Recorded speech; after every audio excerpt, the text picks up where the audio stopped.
We are on DAF Dalet Amud Aleph, and yesterday we were talking about this king. He's got three names: Daryavish, Koresh, Artaxerxes. We're not exactly sure what his real name was, but he was the king who was in charge of authorizing the construction of the Beis HaMikdash in the times of Ezra and Nehemiah. And the Gemara had pointed out that although he originally had started off as being a kosher king, as a good king, he went sour at one point.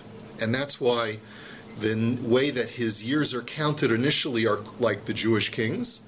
And then there's a transition, sometime later, the way that the Torah counts his years of reign is like Gentile kings. So the Gemara's question that we asked yesterday was, what did he do that was so bad that made him, that indicates that he turned sour? So the Gemara says, one possibility is that, when he authorized the bringing of, or the donation of so many items for the temple, like karbanos and libations and things like that, he did it for his own purpose. He did it for his own benefit. He wasn't interested in serving Hashem. He was interested in having these karbanos brought so that people would daven for his welfare and for the welfare of his monarchy. So the Gemara says, what's so terrible about that? It's just shalol lishma, but he actually did good stuff. So the Gemara says that we only say that by Jews, that mitoch shalol lishma, bo lishma, if you do something for the selfish motives, it's actually a good thing. Because the Jewish mentality, the Jewish psyche is such that if you give tzedakah for selfish motives and your objective is not fulfilled, you never regret doing the mitzvah. But that's not the case when it came to King Daryavish, that he would have regretted it, and therefore that is an indication that he was not so great. The Gemara now offers another answer, and that's where we're up to. The Iboyis Ema. It's about 15 lines down, 12 lines down, something like that. The Iboyis Ema minolan de achmitz dichsiv. How do you know that he went sour? Because the pasuk talks about the nature of the construction in Sefer Ezra, and it says nidvachim di even gilal talasa v'nidbach di achadas v'nivkasa min beis malka tisyahiv. That when the king gave the command to build the walls of the temple, they were to be built in such a way where 3 layers of the wall were brick, made out of stone, and 1 layer was made out of wood. So, lama lei da'avid hachi. Why did he command it to be built this way? Savar imardu bi Yehudoi iklaye benura. He figured that if the Jews rebel, I always have a way of getting back, and I can always burn down the temple. So let me put some wood in there so that I can burn it down. So that's an indication that he was hedging his bets and that he wasn't so great. So the Gemara says, Atu Shlomo lo abed hachi. So one second. Shlomo Melech did the same thing. V'haksiv shlosha turei gazis v'tur karasos arazim Shlomo karasos arazim. It says in Sefer Melachim that he also did a wall that were 3 rows of stone and 1 row of cedar wood. So that seems to be a sound architectural plan. It's not done for insidious motives of potentially destroying the temple. So the Gemara answers, Shlomo avad milomayla v'i avad milomata. So the Gemara says, well, there were differences. Shlomo put the layer of wood above the 3 layers of stone so that the stone would endure no matter what, whereas Daryavish put the wood on the bottom so that if the wood would burn, the whole wall would collapse. Shlomo shake bevinyana, ihu lo shake bevinyana, and Shlomo sadje besida, ihu lo sadje besida. Furthermore, Shlomo embedded it within the structure, and Daryavish did not, so that without the wood's existence, the whole thing would collapse, whereas apparently when Shlomo did it, he built it in such a way where the stone edifice would still remain standing even if the wood was burned down. And finally, Shlomo plastered the whole thing over so that it was not as flammable, whereas Daryavish did not. So how the Gemara knows this is it's a big mystery, but we're looking for ways to see that Daryavish had turned bad. Rav Yosef Itema Rabbi Yitzchak Minolan Da'achmitz. They have another interpretation as far as how we know that he went bad. And it has to do with the pasuk that we saw yesterday about the king's consort. Remember, we were talking about this Shegal, this lady that was sitting next to him. So, Vayomer li hamelech v'hashegal yosheves etzlo. So that the king said, well, how long, Nehemiah, do you plan on going to build the temple? So there's a shegal, there's a consort that is sitting next to the king. So my shegal, Amar Rabba Bar Lima Mishmei Derav Kalbasa. It's a female dog. And we're not just saying that it was a female dog that rhymes with witch because she was not a nice lady. We mean literally a female dog.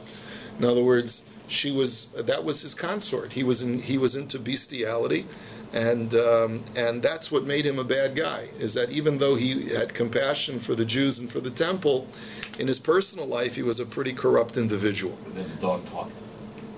Oh, so I had originally thought it was the dog who asked, the consort who asked the question, but when you look back carefully at the pasuk, the king asked the question, how long do you plan on going? It's a good point, Bob. So, but let me ask you another question. The Gemara says, if you're telling me that the word shegal means a dog, a female dog, let me ask you the following question. That there's a passage in Sefer Daniel, which is in chapter 5, which talks about the literal writing on the wall. There's a story where King Belshazzar, the son of Nebuchadnezzar, sees a hand writing on the wall, and he doesn't understand what the writing means. And none of his wise men can tell him. So he fetches Daniel, and Daniel tells him that this is the writing on the wall that's warning you that you've gone bad because you have defiled the utensils of the holy temple and used them for personal use. And this is what you've done with them. Ve'almora shema yisromamta, that you've tried to elevate yourself above the master in heaven. Ulmanaye diveise hayasiv kadamach, and you have fetched the vessels of his house before you. Va'ant v'rav rivanach sheg lasach ulachenasach chamra shasyan bahon, that you have taken these vessels and all of your entourage and all of your shegals, which means your consorts, and you have used these vessels to drink wine. So the Gemara now says, "V'i shegal kalbasahi kalbasa bas mishtaya chamra." So is the word shegal over there also mean a dog? Since when do dogs drink wine? So that's the question. How can Daniel accuse Belshazzar of giving his shegals wine if a shegal is a dog? So the Gemara says, "Halo kasha demalfala v'shasya." That's no problem. You can train a dog to drink wine. You can train a dog to do anything, right? So if your dog is your consort, so then you'll drink wine with your dog. By the way, we see a semblance of this even today. People dress up their dogs. They treat their dogs like their children, right? So not much has changed since the ancient world. When people start treating animals as little people, so then you know that society has gone awry. So Ela Me'ata, isn't he cute? Ela Me'ata. But the Gemara now says, but look at this, Dichsiv Benos Melachim. But look at the pasuk in Tehillim. It says, Benos Melachim Bikorosecha Nitzava Shegal Liminacha Bechesem Ofir. That it says, in describing the Jewish people, it says, the daughters of kings, referring to the Jewish people, are engaged in your beautiful thing or your precious thing, which is the Torah. Nitzava shegal liminacha, that the consort of God stands on your right side. Bechesem ofir, with beautiful adornments or jewelry. So the Gemara says, V'ishegal kalbasahi maikam avasr lehu navi liyisrael. And if the word shegal means a dog consort, so then what is the Navi telling the Jewish people? It's one thing if it's like a beautiful maiden standing to your right side representing the Jewish people as the beautiful consort of God, or the Torah is the consort of God, however you're going to understand it. But what is this supposed to, what's the message of a dog? So the Gemara says, Achikamar, Bischar shechaviva Torah liyisrael k'shegala ovdei kochavim zechisem lekesem ofir. The way you read the pasuk is as follows: because the Jewish people endeared the Torah and loved it as much as an idolater loves his female dog, that's why you merited to have this beautiful adornment, this beautiful spiritual adornment of having the Torah and being close to Hashem. Which still really doesn't fully answer the question. If you're trying to find a metaphor of how the Jewish people have shown their love for the Torah, why would you use that as your example? I'm a bit of it at a loss unless we try to put ourselves into the mindset of the ancient world and their treatment of pets. But I don't know. It's hard to understand. Or because maybe it's just to try to show a contrast that the Jewish people invested their love in significant things in contrast to the idolatrous world, which invested their love in frivolous, really gratuitous things. So the Gemara now says, "V'i bayis ema la'olam shegal malkasahi, barabba barlima gemara gomer la." So another explanation in trying to explain all the times where the Tanakh uses the word shegal, and you have to defend how it means dog, there's another way to explain it. Really, the word shegal everywhere in the Tanakh really means a female consort, and therefore it's not a kasha from Tehillim, it's not a kasha from Sefer Daniel. So, but the way that we know that the word shegal in Nehemiah refers that Daryavish had an actual dog is just based on Mesorah. And therefore, it's just a halach l'Moshe misinai. V'amai kori la shegal sha'isa chaviva lav kishegal. And why then does it call this dog a consort when it normally is used for a woman? Because he loved this dog as much as a man would love a woman. Inami shahoshiva b'makom shegal. Alternatively, because he placed the dog on a throne as if it was his queen. So that concludes that discussion of his sourness because he loved an animal. But there's another way to explain how he went bad, because we could say that mehacha ad kesef kikorin meya. This is a pasuk in Ezra Perek Zayin, and we had seen a pasuk yesterday from Ezra in the Perek Vav, the chapter before, that was very similar. But this pasuk says ad kesef kabrin me'ah v'ad chintin korin me'ah v'ad chamar batin me'ah v'ad batin meshach me'ah u'malach diloch esav. That when it came time to authorizing the provisions that the Kohanim had asked for, so in this pasuk, the king says, give them up to 100 talents of silver, give them up to 100 cores of wheat, give them up to 100 barrels of wine, etc., etc. So there are limits that are placed upon the provisions that the king is prepared to give them. That, however, meikara below kitzusa v'hashta b'kitzusa.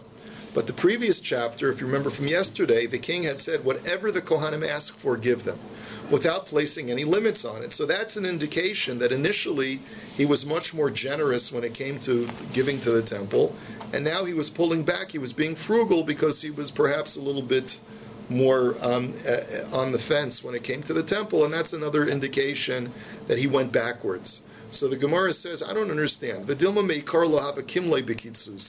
Maybe he didn't really change his position. It's just that in the previous pasuk, he said, let the Kohanim tell me how much they need, and we'll give them whatever they need. And then once they told him what their shopping list was, he said, okay, they need 100 cores of wine or of wheat, and they need 100 talents of silver, give it to them. So he was just itemizing what they had asked for. It's not that he was going back or in any way trying to renege on an agreement. So ela machvarta kidushanyan meikara. But rather, the Gemara says, you're right. We'll stick with our original answers of how we know that Daryavish went sour. It had nothing to do with him reneging on an original agreement.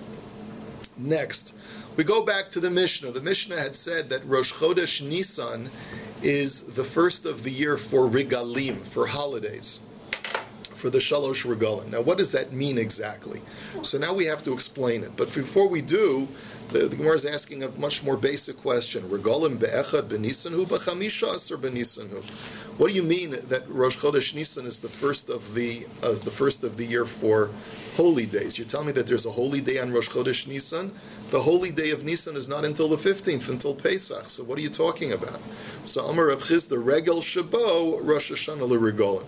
That no, it means that the holy day that is in Nisan is the first of the year for all of the regalim, which means that Pesach counts as the first of the Shalosh regalim. So who cares? What difference does it make? You're talking about an annual cycle. What difference does it make which is first and which is who's on first, who's on second? So the Gemara says, Nafkamina l'noder l'meikam alei b'val ta'acher v'rib shemini. So the Gemara answers because there's an interesting shita of Bal Ta'acher. Now, we've seen the issue of Bal Ta'acher. Bal Ta'acher is very simple.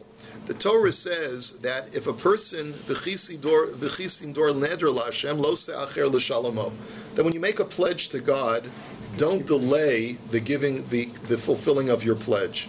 Something that people have to remember when they make a pledge to the shul. You have an outstanding bill.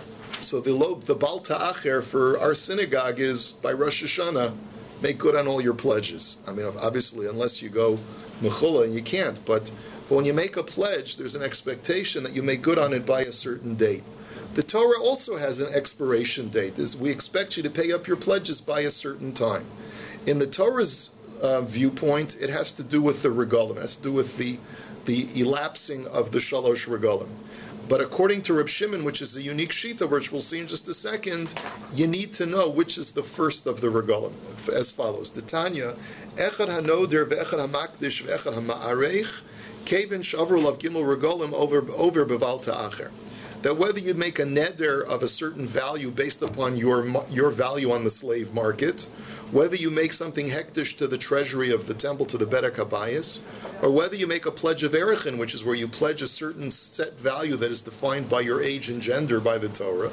In all of those cases, if you made the pledge and 3 festivals elapse, so then you're over on Bal Ta'acher. You violated the prohibition of do not delay your pledge. Reb Shimon Omer Gimel Regalim Kisidron V'Chag HaMatzos Techila. But Reb Shimon disagrees, and he says, no, it's not just the elapsing of 3 regalim, it's the elapsing of 3 regalim in order starting with Pesach. So that has ramifications, because V'chena Reb Shimon ben Yochai Omer Regalim Pamim Gimel Pamim Dalet Pamim Chamisha, that therefore it'll depend upon when in the year you made your pledge to determine at what point you're already past due. Because Ketzad, sometimes you can let 3 regalim elapse to determine that you're past due. Sometimes it's 4, sometimes it's 5 regalim you have to elapse. How does it work? Nodar lifnei Pesach Gimel. If you make your pledge, let's say in February, right? So then the first regal that you're going to encounter is the first regal of the year. So therefore, you would go through 3 regalim and you're already past due. Pesach, Shavuos, Sukkos, past due. However, lifnei atzeres, but what if you make your pledge before Shavuos? So then it's Chamisha, because making a pledge before Shavuos, what we're according to Reb Shimon, the first regel that begins this counter to determine past due is Pesach. So therefore, you got to go all the way around a whole full annual cycle. So basically, Shavuos and the following Sukkos don't count. So if I were to make a pledge now in Iyar, right, since it's after Pesach, I can go past Shavuos, I can go past Sukkos, and then I have another 3 regalim, because I got to start with Pesach for the cycle to determine that I'm past due. So therefore, I'd go through 5 regalim. And if I make my pledge between Shavuos and Sukkos, so like if I make my pledge over the summer, so then I have 4 regalim. I have Sukkos, then Pesach, Shavuos, and Sukkos, right? So I have the 4 regalim to pass through. Tanu Rabbanim. Chayave hadomin v'ha'erchen ha'charomin v'ha'ekdeshos chatos v'ashamos olos u'shlamim tzedakos u'ma'isros b'chor u'ma'isr v'pesach leket shechacha v'peya. These are all pledges that a person, sacrificial pledges, financial pledges, that a person would take to the temple, he would make to the temple. The only one I don't really understand is the word Pesach in this list, which is a shtickle tzarachi, and I'm not sure what that's doing in there. But anytime you make a pledge that you say, I'm going to bring this to the temple, maybe it's the value of a Korban Pesach, where you say, I'm going to pledge the value of a Korban Pesach, I'll donate a Korban Pesach to the temple. That's probably what it means. But you're making a financial pledge. In all of those cases, right, what it is that Kevin Shavru Alei and Shlosha Regalim over Beval Ta'acher. Once the 3 regalim have elapsed and you haven't paid your pledge, you're already past due and you're over Bal Ta'acher. So Rabbi Shimon Omer, so now we see the opinion of Rabbi Shimon again, and he says, no, Shlosha Regalim Kisidron, B'chag HaMatzos Tchila. It's got to be 3 regalim in order, starting with Pesach, and therefore sometimes it'll be 5 regalim before you're past due. Now we have a third shita, which is Reb Meir. Reb Meir Omer Kevin Sharvalein Regel Echad Over Beval Ta'acher. He says no, only 1 regel has to elapse, and if you haven't paid your pledge and Sukkos has come, or if Shavuos has come, you're already over. Rabbi Eliezer ben Yaakov Omer Kevin Shavru Aleim Shnei Regalim Over Beval Ta'acher. He's now shita number 4. He says 2 regalim elapse, you're already past due. And Rabbi Eliezer Reb Shimon Omer Kevin Sharvaleim Chag HaSukkos over Alein Beval Ta'acher. Rabbi Eliezer Reb Shimon is the 5th shita, and he says no, it's not, the criterion is not Pesach, the criterion is not 3, the criterion is that if you allow Sukkos to elapse, that's when you're past due, you're over Bal Ta'acher. So now let's analyze these 5 opinions in the Brisa. Rabbi, look at Shipka Peah. Why are you bringing those? Yeah, it's also bizarre. Why are you bringing those to the temple? That's why I'm saying it probably means that you're saying whatever my payah is worth, I hereby pledge to the temple. It's probably what you're saying. So now the Gemara says, my time of the Tanakama. What's the reason of the Tanakama who says that if 3 regalim elapse, that's when you're past due? Because mechti, minayhu solik, lamali lemihadru michta b'chag hamatzos v'chag hashavuos v'chag hasukas. So the Gemara is talking about a pasuk that is in Parshas Re'eh that we read every Yontiv. It says that it goes through a discussion of the 3 regalim of Pesach, Shavuos, and Sukkos. In the middle of that paragraph of Sukkos, it says Shalosh pe'amim bashana, 3 times a year. Yera'eh kol zuchurecha es b'nei Hashem Elokecha b'makom asher yivchar v'chag hamatzos v'chag hashavuos v'chag hasukas. All your males have to appear before me in the temple on Pesach, on Shavuos, and on Sukkos. Now, why did you have to enumerate those 3 holidays if we already mentioned all 3? They were all 3 just mentioned a moment ago. Do we have amnesia? Of course, those are the 3 times a year. So why does the Torah have to enumerate them explicitly again? So Shema Mina Leval Ta'achar is coming to tell you that you have to allow these 3 holidays to elapse in order to be over on Bal Ta'achar, to be passed due. For Reb Shimon Omer, Eino Tzarach Lomer B'chag HaSukkos Shebo Diber HaKosov Loma Nemar Lomar Shezeh Achron. Reb Shimon modifies that statement. He says it's true that all 3 are superfluous, but the most superfluous is Chag HaSukkos. Because I could understand perhaps if the Torah decided to review and say Chag HaMatzos and Chag HaShavuos, because those are previous paragraphs. But we're now holding in the paragraph of the last holiday mentioned, which is Sukkos. So Sukkos for sure is superfluous. Why does the Torah mention that? It's to tell you that you're only over on Bal Ta'achar if you go through the 3 regalim with Sukkos as the last of the 3, which means you got to go in order. Pesach, Shavuos, Sukkos. That's how he knows it goes in that particular order, and that's consistent with our Mishnah. For Rabbi Meir, my time, and now let's go to Rabbi Meir. He says, no, you only have to allow 1 yantif, one of the 3 regalim, to elapse in order to be in violation, because he says, Dichsivu vasa shama v'havesem shama. So he looks at an earlier pasuk in Sefer Devarim, which has 2 psukim back to back. For the first pasuk says that whatever place God shall choose, l'shichno sidrishu uvasa shama, you shall seek out His presence and go there. And then immediately after the words "go there," the next pasuk says "Vahavesem shama." That's where you shall bring your sacrifices and your pledges. So what we learn from there is that whenever you come for the regalim to Yerushalayim, immediately that's when your obligation is to make good on your pledges that you have already made. And therefore, ergo, if you make aliyah l'regel for Pesach or Sukkos or Shavuos, and you haven't fulfilled your pledges by then you're automatically in violation of Bal Ta'achar. So even just 1 regel will make you liable.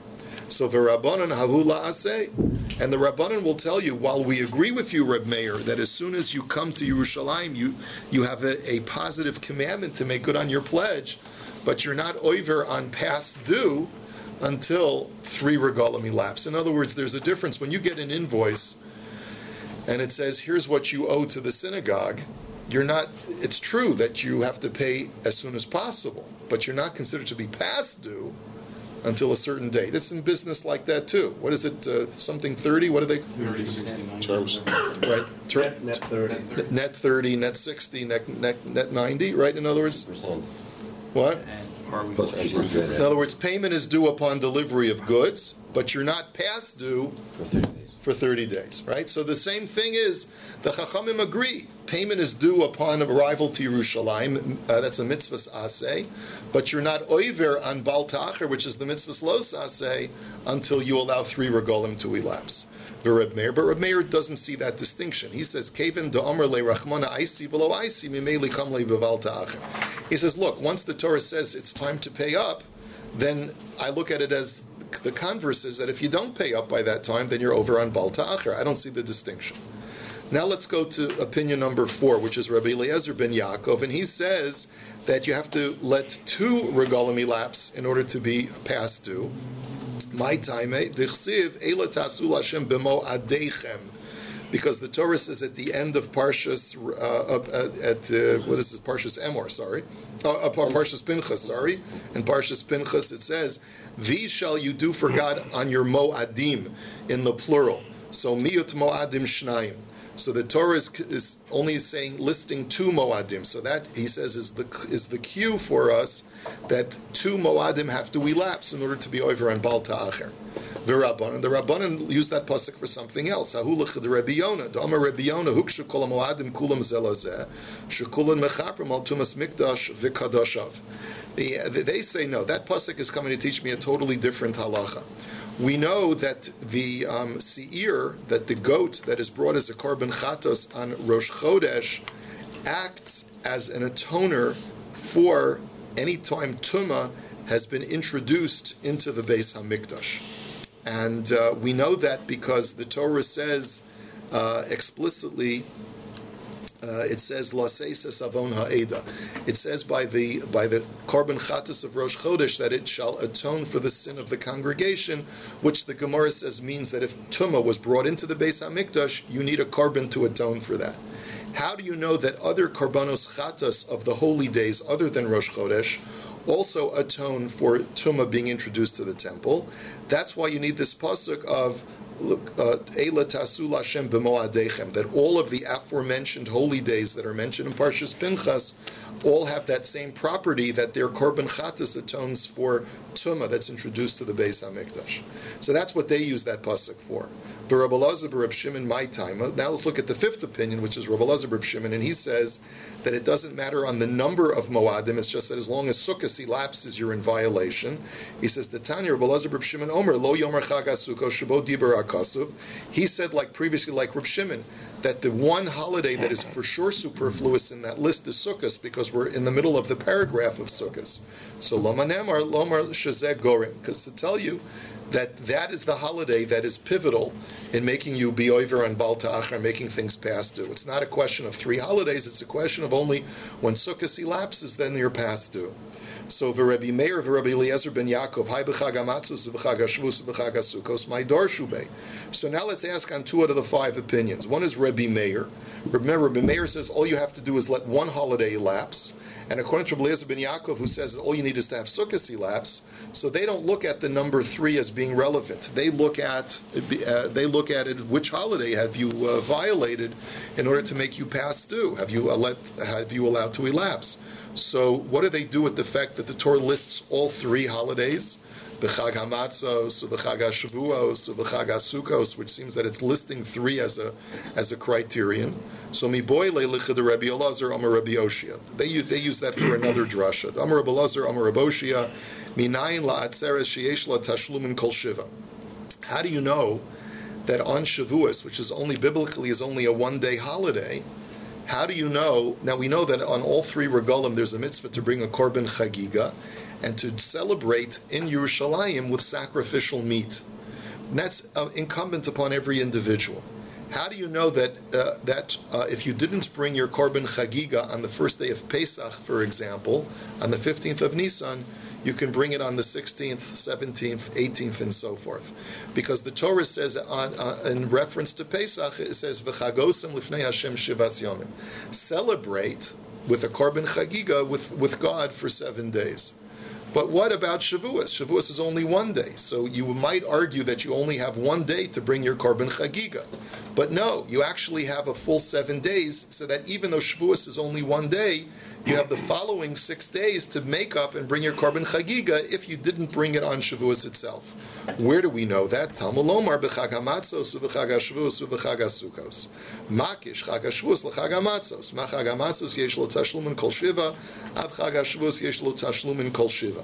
That therefore the Torah lists all 3 holy days together to tell you that just like on Pesach you have a full 7 days as a makeup, so too on Shavuos. Now, by the way, this has practical halachic ramifications. What do I mean? In many congregations, including, I believe, our congregation as well, Mendel, you'll back me up, there is a halacha that we don't say tachanun for 6 days after Shavuos. Why is that? Because those are the Yemei Tashlumin. Those are the days of where you could bring a korban chagig in the temple. So there's a certain celebratory aspect to the 6 days after Shavuos. There's a difference of opinion. So first of all, some people abide by this minhag, and some say no. You say tachanun immediately after Isru Chag of Shavuos. But even if you hold of these 6 days of Tashlumin, the machlokes is: do you start saying tachanun after Yud Beis or after Yud Gimel? Because do you say that Shavuos is 2 days, and therefore you have 6 days after the 2 days of Shavuos, or do you say that Shavuos is only 1 day and you have 6 days after the one? This is a different minhagim. If you want to kvetch it a lot and really get out of tachanun, you can go after 6 days after the 2 days. Well, I don't remember what the minhag here is. I don't know what. It's 6 days. It's a total of 7 days of no tachanun. Okay. People would like to get out of tachanun. That's the point. Atazoi. Yeah. So now the Gemara asks the question. So you've explained to me why you're connecting Shavuos to Pesach. But v'leikish l'chag asukos malahalin shmoina afkan shmona. So the Gemara says, but Sukkos is 8 days long, and if you're telling me that the Torah is connecting Shavuos to Pesach, go even further and say connect Shavuos to Sukkos. And just like on Sukkos you have a full 8 days to bring your korban chagiga, so too you have a full 8 days to bring your korban chagiga on Shavuos. So you have 7 days in addition to Shavuos, not 6 days. So the Gemara says, no, Shmini Regel b'fnei atzmahu. No, sorry, that's not going to work. The Torah only connects Shavuos to Pesach and Sukkos. But the day after Sukkot, which is Shmini Atzeres, that's a separate holiday. That's not part of the connection here. So therefore, you can't tell me that you have, just like you have 8 days on Sukkot, you have 8 days for Shavuos, because that 8th day is not called Sukkot anymore. That's called Shmini Atzeres. So the Gemara says, wait a minute, you're pulling us some shtick on me, because Eimer Damrinan Shmini Regel B'fnei Atzmo le'inyan Pezer Keshav, but le'inyan Tashlumin Divrei Akol Tashlumin Derishanu.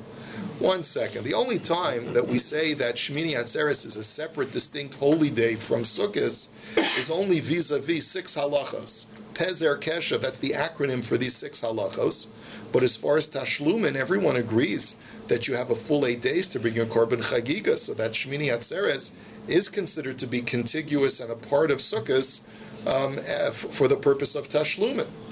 Ditnan, as it says in the Mishnah, Mishalo Chag Yom Tov Arishon Shel Chag Chogeg Es Kol HaRegel V'Yom Tov Ha'achron Shel Chag. That if a person neglected to bring his Korban Chagiga on the first day of Sukkot, he has the entire rest of the Chag, of all of Chol HaMoed, plus the 8th day.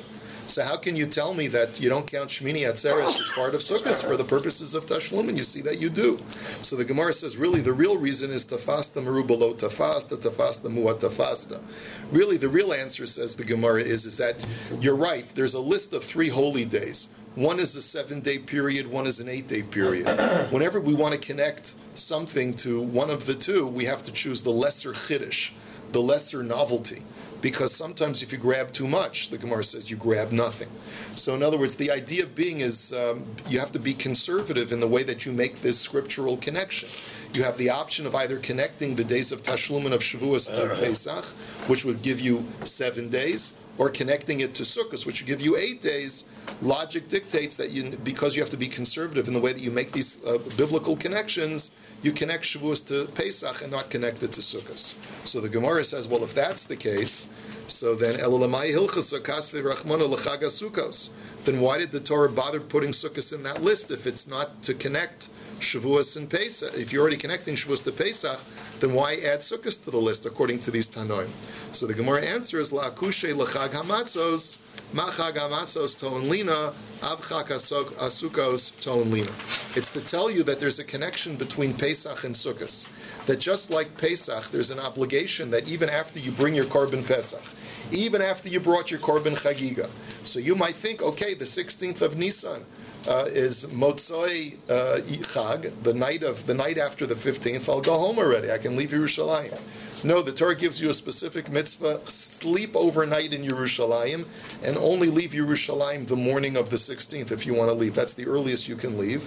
So that's called Lina, right? You can only leave on the first day Chol HaMoed. So too, that halacha applies to Sukkot as well, and that's why the pasuk connects Sukkot to Pesach in the pasuk. So v'hasam inol, and how do we know that there is such a connection, or there is such a halacha of Lina that on Pesach you have to wait until the morning of the 16th to leave? Because it says, So, because it says, you shall turn out in the morning and go back to your tent. So we see from that pasuk that's related to Pesach that you're only allowed to leave the morning of the 16th. You cannot leave any earlier than that. Just to let you know, these 6 halachos of Pezer Keshev, what are they? Just very briefly, Rashi runs through the list. There are 6 halachos whereby we say that halachically Shmini Atzeres is distinct from Sukkos. So Pei stands for pious, because they used to do a lottery in the temple when there were limited karbanos, and you had throngs of Kohanim of different mishmaros, of different shifts, that would all work on the Yom Tov. So when it came to Sukkos, since there were many, many karbanos to be brought, there was no necessity to do an extensive pious, a lottery, to see which mishmar would do the avoda, because there was enough to go around for everyone. But on Shmini Atzeres, since there's only one par, right, par echad, ayil echad, right, one bull and one ram, then you have to do a special pious just for Shmini Atzeres to see who's going to win and going to be able to bring those karbanos for that day. That's pei. Zayin is zman, that you make a shehechiyanu on Shmini Atzeres. That's another halacha. Reish is regel, that it's considered to be a separate holy day, so that in your davening you say no longer Chag HaSukkos but Hashmini Chag HaAtzeres Hazeh. Kuf is korban; it's a totally different sacrificial order. Shin is shira; that there's a different song that the Leviim sing. And Bay stands for bracha; that there was a practice that on Shmini Atzeres everyone would have to go and bless the king. Was a special